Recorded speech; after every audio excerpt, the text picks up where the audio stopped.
Welcome, I'm Mr. Bizey, and today I want to talk about basic practice technique. Right now in the United States, a lot of us are staying home and not venturing out because of the COVID-19 outbreak. And because of that, I think it's really good for us to all work on really good practice technique. Kids will many times ask, how long do I need to practice something for it to be good? And as a teacher, I can't tell you how long to practice something because the amount of time doesn't necessarily matter. It's how well you practice and what you do. Especially when I have more beginners or more towards that beginning age, they tend to want to, every tune they get, just keep playing through the tune over and over again, no matter how many mistakes. They just want to get through the tune.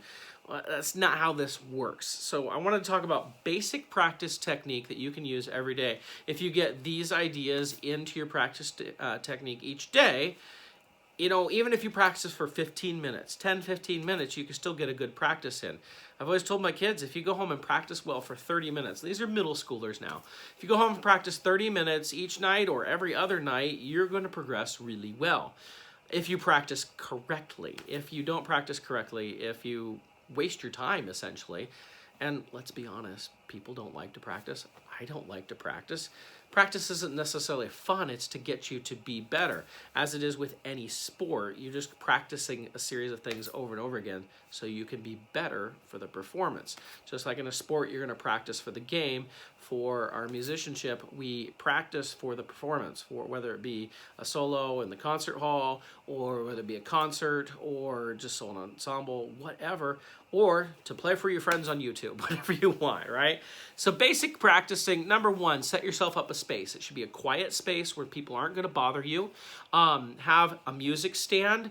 You can't see my music stand here because the camera's actually sitting on top of my music stand, but have a music stand there. I know a lot of times kids will use like dining room chairs and set their music haphazardly on there. Use a music stand. Get a good music stand, a just nice wire stand from your music store, whatever. That way you can adjust it because the music should be close to eye level. You should not be looking down or anything like that. Get out your instrument, tune it, make sure it's tuning. If you want to know how to tune your instrument, you can go back and check out some of my previous videos about tuning your instrument. Okay? And once you're done tuning, then you want to warm up. I mean, think about it. If you're going to go to soccer practice, you don't just run out and play a game, right? You're going to warm up. You're going to do stretches. In the same way, we do lots of different warm-ups on the violin. There's no one single great warm-up that you can use. A lot of people will get out and just start playing different scales. You can go through your D major, right, and G major. You can even do 2 octaves. Right, whatever you want, you can do those scales.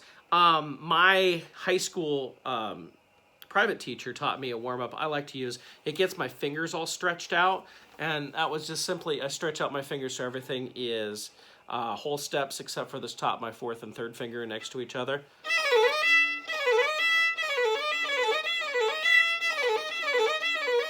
And then I can move my 3rd finger down.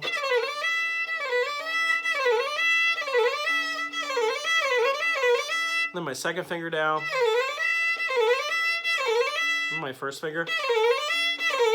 And what that is in slow motion here.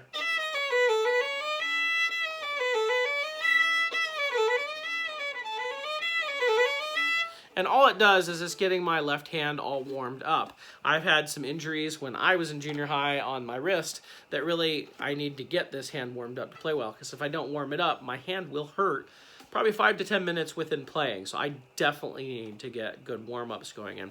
At the same time, if you're doing warm-ups that you do every day like that, even if it's the same thing over and over, get stretched out, you can then start concentrating on this, making sure you get a good bow grip. Check out previous videos for good bow grip. It is definitely needed. And you can get all that started. I would spend maybe 10 minutes most warming up. It depends on how long you're going to practice. If you're going to practice for 2 hours, maybe a good 10-minute warm-up would be good. If you're going to practice for 15, 20 minutes, warm up for maybe 5 minutes, It doesn't have to be that long. Then, take out your music, okay? If you're not sure what needs the most work, play through your music till you make a mistake.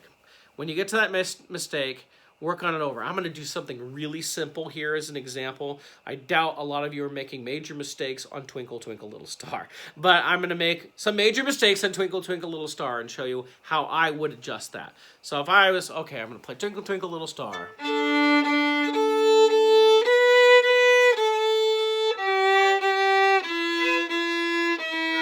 Oh, that didn't sound right, did it?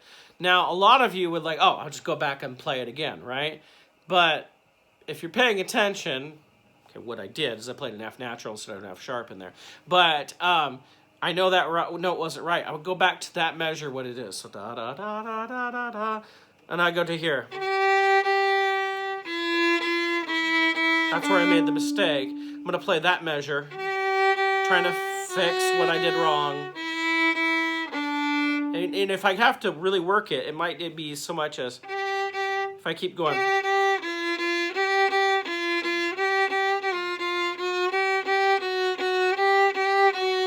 So I'll get it right. And then I want to do it a lot back and forth, make sure I've got it used to it.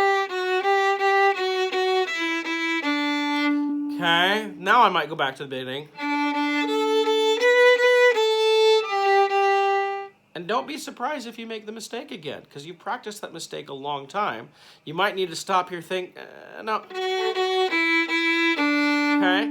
The idea is you're correcting the mistake. It's not so much playing the music over and over again. You're playing what you were doing wrong over and over again so that you can get that right.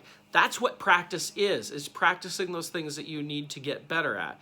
If you're really good at something, like a passage, like say that first measure, Twinkle, Twinkle, Little Star, which is mostly 2 open strings, right? You don't really have to practice that over and over again. So don't waste your time on that. Work on what needs to be practiced. Can you still go back and then play the sections as you work that out? Sure. My suggestion is start where you need the help. Start where you're making the mistakes. The hardest part of the piece. Start there. Maybe it's 2 notes that you need to connect together. Maybe it's a whole measure that's just not sounding right. Start there. Practice that measure or that spot over and over and over and over again till you've played it right, like let's say 7 to 10 times in a row. Yes, that many times. That way that you're getting really used to getting your fingers, getting everything working in the right way. Once you've got that measure down or that spot down, then expand out to either the measure or a couple measures. Okay, you get that down, it sounds good, expand out to the phrase, expand out to, a line, whatever it is in your music. You start expanding out till you find another mistake. Then you go work the same thing on that mistake and that. Don't keep practicing music beginning to end over and over again. You're not going to correct anything that way. Go into the middles. Think about your rehearsals at school. How often do your directors actually start at the beginning of the music every time? Maybe those days they do, but think when they dive into practice, they may start, okay, we're going to learn the beginning, and then the next day or the next couple days, then they start working on the next section. And I don't keep going back to the beginning. I know you all want to, right? You're like, can we start at the beginning? Can we play the whole thing? Maybe you're not ready for it, right? Practice just those sections. Do you need to play the whole piece every day? No, okay? Practice parts of it. Don't overtax yourself. Really work on one section and get it down really well. You can work a next section the next day. However, this is the key. We sometimes think of it, we need to practice 5 hours a day to be awesome. You can practice half an hour a day and be awesome if you do it correctly. At the end of your practicing, you can work through things, and you can work through multiple pieces. Again, you don't have to work the entire piece. You can work a 16-bar section and get that down really well. Move on to your second piece that you're working on. Work 8 bars, 16 bars, whatever it is on that, whatever you need to get done. And then you work on, go to your next piece or whatever. And then you kind of, cool down. You can play through a couple little parts that you know really well. Just like you would in a sports practice where, you kind of run it off at the end. You cool down a little bit with something a little more familiar.